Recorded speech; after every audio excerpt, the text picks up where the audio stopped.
Bonjour à toutes et à tous, bienvenue à cette émission spéciale. La Chambre des représentants de la Belgique vient d'adopter une nouvelle résolution, quatrième depuis 2020, condamnant fermement l'offensive militaire de l'Azerbaïdjan le 19 septembre 2023 contre la population arménienne du Haut-Karabakh. Cette initiative de plusieurs parlementaires est portée par Els Van Hoof de CDMV et Michel Demact du mouvement réformateur. La séance plénière vient de se terminer et j'ai le plaisir d'être avec M. Demact qui a porté toutes les résolutions en faveur de l'Arménie et des Arméniens depuis 2020. Bonsoir M. Demact. Bonsoir Madame Ariel. Tout d'abord, merci. Merci pour votre engagement constant envers la population arménienne, les Arméniennes et de l'Arménie. Votre solidarité compte beaucoup, énormément pour la communauté arméno-belge. Ça me touche beaucoup en tout cas, mais elle sera constante. Elle l'a été depuis mon engagement en politique, dès la première heure, comme vous le savez, au Kashgar à Ixelles en région bruxelloise, et elle a perduré dans le temps et elle continue 6 ans plus tard. Alors, M. Demact, c'est la 4e résolution du Parlement belge depuis 2020, mais la situation reste instable dans la région et l'Azerbaïdjan continue ses menaces. À quoi sert-elle concrètement cette résolution et que peut-on faire pour renforcer l'impact réel ? Alors, je comprends très bien votre question, Arminé, parce qu'en réalité, une résolution, c'est vrai, c'est pas une baguette magique. C'est un acte politique, c'est une forme de balise, si vous voulez, qui encadre l'action du gouvernement belge. C'est un acte politique et qui dit à quoi on se tient et pourquoi on s'y tient. Je pense que si nous avions gardé le silence tout au long de ces années et que nous n'avions adopté aucune résolution sur l'Arménie, ce qui est l'inverse, puisque vous devez savoir que dans notre commission des relations extérieures, l'Arménie est le pays pour lequel nous avons adopté le plus de résolutions. Donc, pourtant, il y a encore des conflits qui font beaucoup plus parler d'eux, des conflits très médiatiques. Eh bien, la Commission des relations extérieures a adopté 4 résolutions pour l'Arménie. C'est le seul pays qui a eu droit à cet égard, si vous voulez. Alors, vous allez me dire, oui, mais à quoi ça sert ? Puisque c'est un acte politique, mais qui n'est pas forcément traduit en acte concret sur le terrain. Là, je peux un petit peu nuancer le propos, mais d'abord, si personne ne dénonce ou n'alerte ou ne propose, il y a un déficit démocratique fondamental et je ne veux pas m'y résoudre. Ensuite, il faut que ces textes soient traduits en actes sur le terrain. Cela veut dire que on peut par exemple conditionner notre coopération, c'est une chose. Avec les interlocuteurs, revoir notre dépendance énergétique, c'est fondamental. Je vous donne un exemple très concret. La semaine dernière, j'étais avec le Premier ministre qui m'a annoncé, après beaucoup d'efforts parlementaires, le découplement total du pétrole russe vers nos pays. C'est-à-dire que le pétrole qui était sous embargo, le pétrole russe qui était sous embargo, était quand même livré à l'Europe, mais via l'Azerbaïdjan.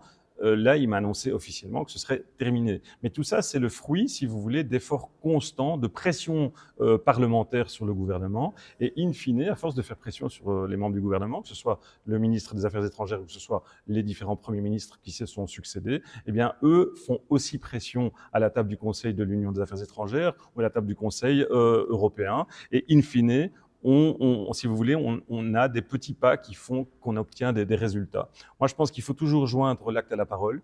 Je l'avais toujours dit devant le Kashgar et devant la communauté arménienne. C'est ce que j'essaye de faire dans mon activité politique, c'est de joindre l'acte à la parole.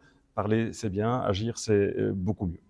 Merci. Vous proposez une coopération plus étroite avec l'Arménie, y compris sur le plan sécuritaire. Cela signifie-t-il alors que la Belgique devrait s'engager militairement ou sécuritairement dans la région au-delà de l'aspect humanitaire ? Alors, militairement ou sécuritairement ? La question est très très bien posée parce que je ne veux pas qu'il y ait d'ambiguïté, si vous voulez. À ce stade, je ne plaide pas pour une application militaire stricto sensu de la Belgique en territoire arménien. D'abord, parce qu'il faudrait que ce soit une demande de l'Arménie, parce qu'il faut quand même respecter sa souveraineté, c'est la base en droit international, et qu'il n'y a pas eu ce genre de demande, et qu'ensuite, je pense que nous devons faire notre part dans l'immédiat, dans la sécurité collective, donc sur l'aspect sécuritaire, stricto sensu. Cela passe par du soutien logistique, bien entendu. Cela passe aussi par de la formation, de la coopération en matière de cybersécurité, par exemple. Vous savez qu'en Europe, aujourd'hui, on vit une guerre hybride, qui est manifestement là. Les câbles dans la mer Baltique, en mer du Nord, qui sont coupés par des saboteurs,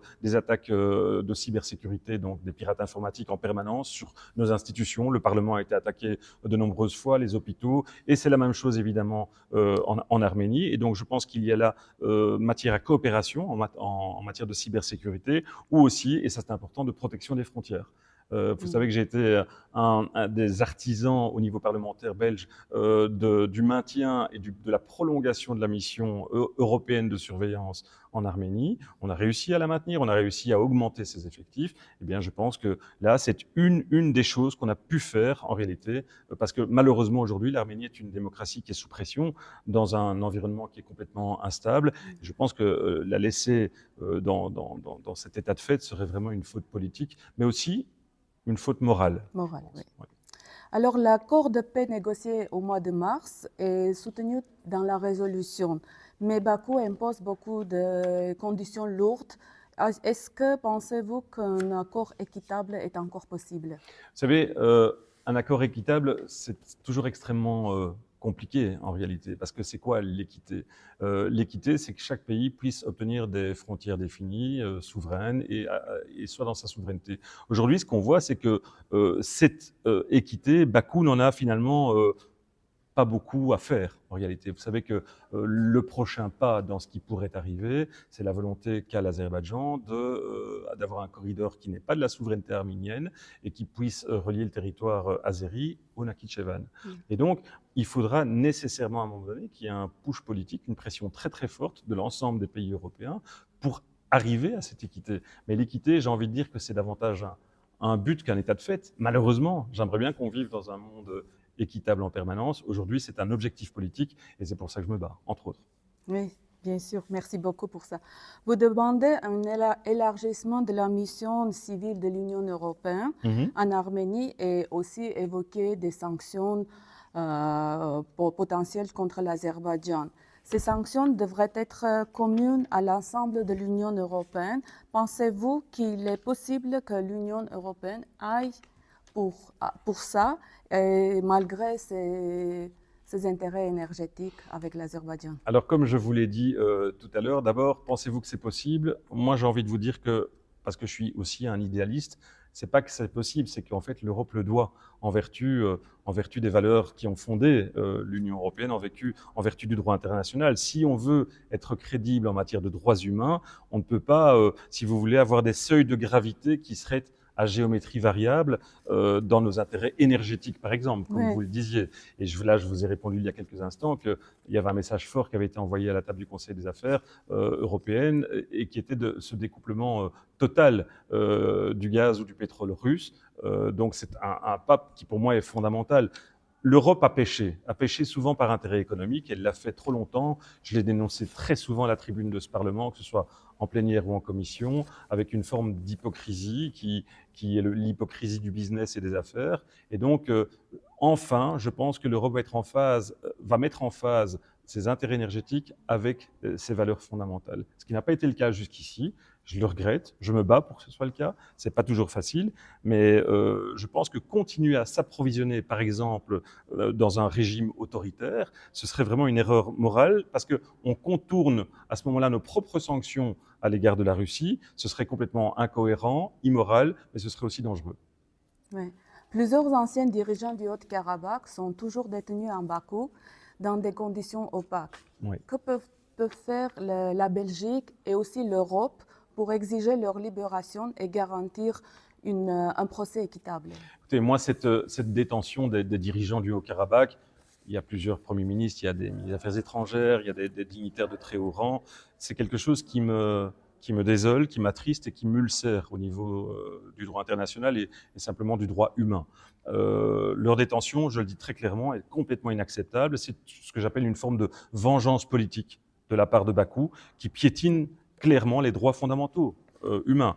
Et donc, ma résolution exige leur libération inconditionnel. Mais je pense qu'il faut aller plus loin et mettre ce sujet sur la table et sur l'agenda européen, en réalité. Parce que, comme je le disais souvent, la Belgique seule est évidemment moins forte. Ça paraît tout à fait évident. Bien entendu, nous avons des relations bilatérales, tant avec l'Arménie qu'avec l'Azerbaïdjan, et que au cours de ces relations bilatérales, le ministre des Affaires étrangères plaide. Je lui demande de le faire. Je suis intervenu pour ces prisonniers en les nommant à la tribune de la plénière. Donc je demande qu'il y ait ce plaidoyer en permanence pour d'abord un accès aux détenus, pour qu'on puisse aller les voir, les rencontrer, un procès équitable, parce qu'aujourd'hui c'est un procès inique, qui n'est absolument pas équitable, qui se fait parfois même dans une langue que les détenus ne comprennent pas, et surtout qu'on puisse assister aussi à leur dignité humaine, c'est-à-dire de pouvoir leur donner, si vous voulez, une aide humanitaire minimale. Moi, ce que j'aimerais, c'est qu'on envoie aussi des observateurs sur place, des observateurs qui puissent exiger un minimum de transparence judiciaire aux autorités de Bakou.